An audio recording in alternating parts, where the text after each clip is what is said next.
जी नमस्कार, मैं हूं वाराणसी शैलेंद्र सिंह और आप देख रहे हैं आईपा यानी all India progressive politics association. इसके अंतर्गत प्रगतिशील राजनीति को लेकर चर्चाएं करते हैं। चूंकि 2022 का चुनाव नज़दीक है तो ऐसे में लोगों से जन जन से जाकर मुलाकातें हो रही। इसी कड़ी में आज वाराणसी में AIMIM के विशाल मौर्य इससे मुलाकात करते, जो वाराणसी में अब AIM के जो है सक्रिय कार्यकर्ता भी हैं। और उसके साथ साथ MIM की बात की जाए तो MIM में 40% गैर मुस्लिम को भी टिकट देने की बातें की गई थी। तो उसी के अंतर्गत आज विशाल मौर्य इससे मुलाकात कराते हैं और जानते हैं क्या हाल है और किन मुद्दों के साथ यहाँ पे चुनावी रण में आ सकते हैं और भाग आजमा सकते हैं। हालांकि ये फैसला तो अभी पार्टी लेगी, किसको टिकट मिलना है, किन सीटों पर टिकट मिलना है, तो फाइनल फैसले से पहले मुलाकात कराते हैं विशाल जी से।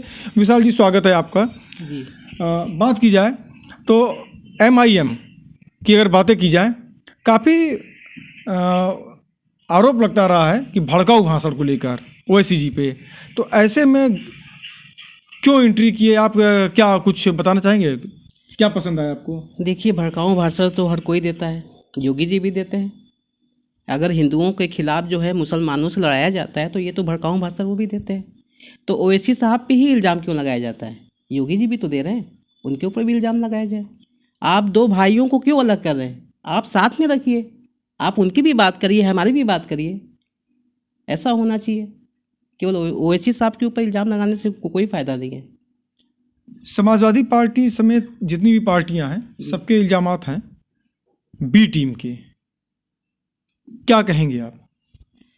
बी टीम तो समाजवादी पार्टी है, आप देख ही रहे हैं। अभी जो है मोहन भागवत जी, योगी जी, अखिलेश जी के मकान पे जाते हैं, उनसे मिलते हैं, मुलाकात करते हैं। क्या कभी ओवैसी साहब का फ़ोटो देखे हैं क्या? मोहन भागवत के साथ, योगी जी के साथ, मोदी जी के साथ कभी ऐसी कोई बात नहीं। तो ये आलोचना केवल होता रहेगा, बी टीम लगाते रहेंगे। बी टीम साबित करते करते एक दिन खुद ही ख़त्म हो जाएंगे। ऐसा समय आ जाएगा इनका। और ये पूरे उत्तर प्रदेश में इनको वोट मिलना भी मुश्किल हो जाएगा। कुछ समय की बात और है, अभी आने वाला समय अगला जो 5 साल आएगा, हमें लगता है कि समाजवादी भी ख़त्म हो जाएगी यहाँ से। बात की जाए मौर्य समाज से जी, आप ताल्लुकात रखते हैं। केशव प्रसाद मौर्य जी हैं, स्वामी प्रसाद मौर्य जी भी रहे। तो कहने का मतलब ये है कि क्या उनके में खूबियां नज़र आई और क्या कमियां नज़र आई? और इसके बाद अगर बात की जाए तो MIM की, MIM में आपने क्या भविष्य देखा है?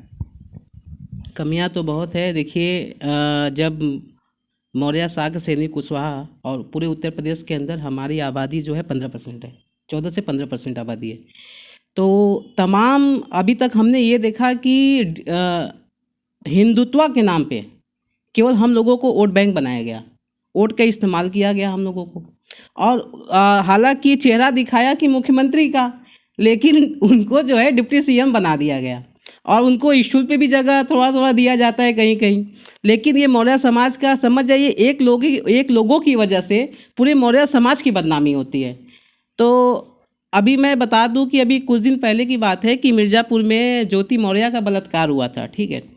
तो आप अपने समाज की बहन बेटियों के, आपके समाज का बलात्कार हो रहा है तो आप बोल नहीं पा रहे, क्या वजह है?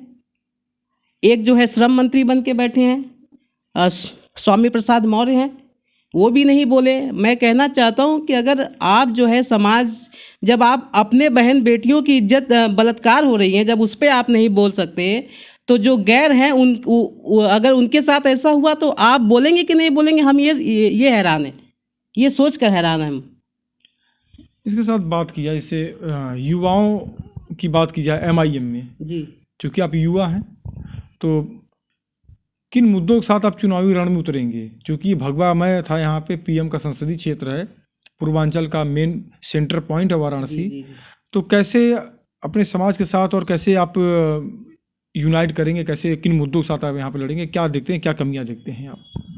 देखिए, जहाँ तक भगवा मय की बात है तो आपने देखा होगा कि भारतीय जनता पार्टी का जो सिंबल है उसके नीचे भी हरा रंग है। ध्यान दिए होंगे, उसके नीचे भी हरा है। तो भगवा मय होने का सवाल नहीं, क्योंकि भगवे में भी हरा है। और ये आपने सुना होगा, जो नारंगी होता है जिसको संतरा कहा जाता है, और ये नारंगी तभी तक सेफ है जब तक उसके ऊपर हरा है। और आप ये जानते होंगे कि जिस समय वो हरा को निकाल के फेंक देते हैं, उसके बाद नारंगी को कुचल के लोग रस बनाकर पी जाते हैं।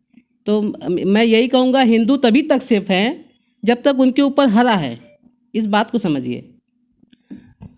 नाराज़गी की बात की जाए तो स्थानीय मुद्दे जो हैं, जी, स्थानीय मुद्दे क्या रहेंगे यहाँ पे चुनाव लड़ते समय, अगर ऐसी तैयारी होती है, चांस मिलते हैं आपको?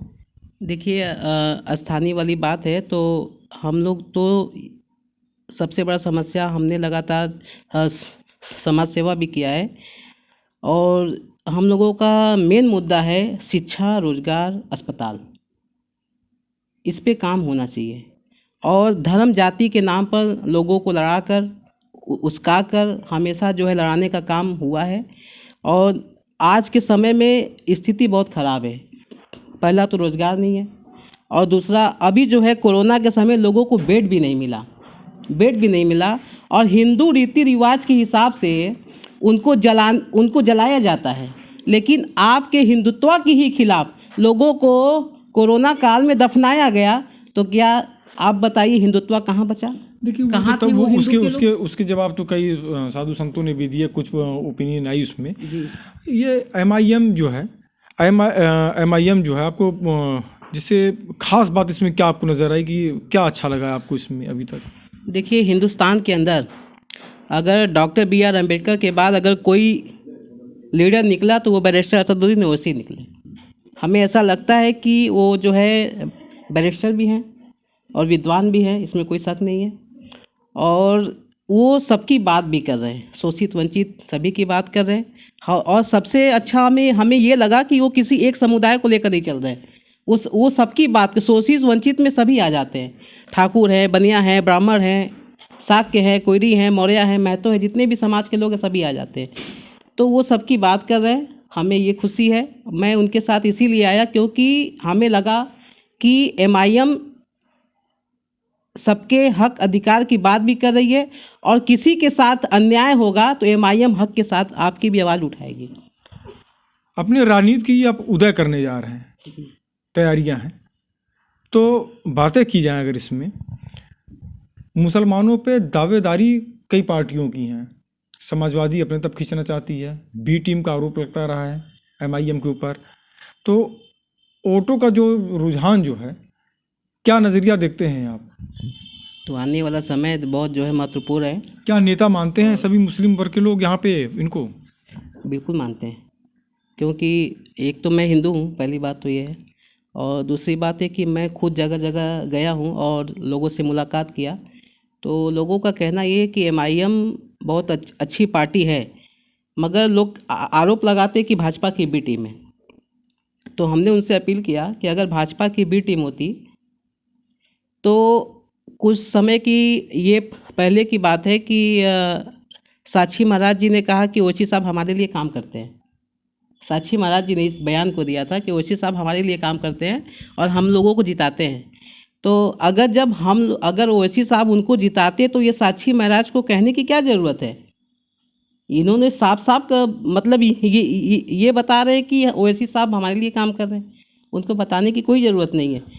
मौर्य समाज से हैं चूँकि आप, और बात की जाए तो कितना आपको पसंद करेंगे लोग इसमें, क्योंकि ओवैसी जी के जो बयानबाजी जो हैं वो बहुत विवादित माने गए हैं, तो कितना लोग पसंद करेंगे आपको, आपके समाज के ही लोग, जबकि पहले से लोग यहाँ पे दावेदारी लगा रखे हैं?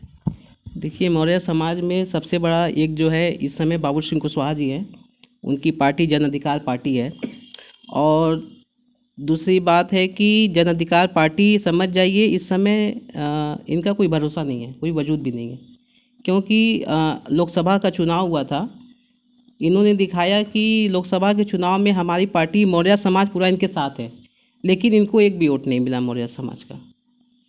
ओम प्रकाश राजभर जो हैं साथ छोड़ के चले गए, कुछ कमियां नज़र आई होंगी, राजनीतिक भविष्य जो है उज्जवल नहीं दिखे इन्हें, सपा के साथ हाथ मिला लिए। तो लड़ना एक अलग बात है, जीतना एक अलग विषय होता है, क्या कहेंगे? ओम प्रकाश राजभर जी अपने समाज को धोखा दे रहे हैं और इनका ही बयान था कि जे समाजवादी पार्टी में जाई वो अपने बहन मतारी के साथ घात करी। इनका ही बयान है, मैं अपनी तरफ से नहीं कह रहा हूँ, इनका ही बयान है। उन्होंने बयान दिया था कि जे समाजवादी पार्टी में जाए वो अपने वो तो मान लीजिए उनके विवादित बयान उनके बहुत आते हैं वहाँ नहीं, पे, नहीं, वो तो कई कई बयान इनके लगातार आते नहीं, तो मैं उनसे यही पूछना चाह रहा हूँ, 10 सीटें भी दे रहे हैं। मैं उनसे यही पूछना चाह रहा हूँ कि पहले इस बात का वो जवाब दे कि जे समाजवादी पार्टी में जाई अपनी बहन मतारी के साथ घात करी, तो आज वो समाजवादी पार्टी में है, तो आज ये बताए कि अपनी बहन मतारी के साथ घात कौन कर रहा है और अपने समाज को घात क्यों करवा रहे। सवाल ये है। और 10 सीट हमें छोड़ दें, हमें 10 सीट की ज़रूरत नहीं है। आप अपना देखिए कि आपका सिंबल भी छीना गया, आप कहाँ से सीट हमें देंगे। काफ़ी साथ में थे दोनों लोग, मंच पे मुख्यमंत्री तक का अनाउंस तक किया गया उनके लिए। जी बिल्कुल, हम तो उनको 5 मुख्यमंत्री बना रहे थे, डिप्टी सीएम बना रहे थे। काफ़ी हमारे राष्ट्रीय अध्यक्ष ने उनको मुख्यमंत्री का चेहरा जो है बना दिया था, लेकिन अब अगर उनको मंत्री ही बनना है तो जाए जहाँ जाए, रास्ता खुला हुआ है, आज़ाद हैं। हमारे राष्ट्रीय अध्यक्ष ने उनको मुख्यमंत्री साबित कर दिया था और वो बनते भी, लेकिन अगर उछल के यहाँ जाना वहाँ जाना तो जाए। बनारस के विकास पे आप क्या कहेंगे? जो विकास में यहाँ पे टीएफसी है, रुद्राक्ष है, रिंग रोड वगैरह जो बनी हुई हैं सब, यहाँ पे क्या किस मॉडल पे आप देखते हैं यहाँ पे? क्योंकि यहाँ पे 2022 का जो चुनाव है वो लगभग मान चलिए कि बनारस मॉडल पे पूर्वांचल में मुद्दा उठेगा। बनारस में तो आप भी हैं, आप जान ही रहे हैं कितना विकास हुआ वही है। तो बता रहे हैं कि रिंग रोड का टीएफसी वगैरह, मतलब बहुत ऐसे काम यहाँ बताए जा रहे हैं, दिखाए जा रहे हैं। जी आप भी कितना हैं। प्रभाव रहेगा? देखिए प्रभाव तो आप हम लोग जो है मेन बनारस के बीच में रहने वाले, तो यहाँ का हाल है सुबह बनारस शाम बनारस, जब देखो तब जाम बनारस, ठीक है। तो ये स्थिति है कि बनारस में सुबह भी जाम लगता है, शाम को भी जाम लगता है। और सबसे पहले तो विकास में ये होना चाहिए कि पहले जो जाम वाला मसला है इसको ख़त्म किया जाए, लेकिन आज तक ये नहीं हो पाया। तो आप थे हमारे साथ विशाल मौर्य जी, जिन्होंने बहुत ही बेबाकी से पूरे जवाबों को दिया, और चूंकि इन्होंने भी दावे अपने लगा रखे हैं सर दक्षिणी और सर उत्तरी के लिए, तो ये तो फैसला आगे रहेगा पार्टी का कि किधर से इनको टिकट मिलता है। वाराणसी से शैलेंद्र सिंह, आईपा।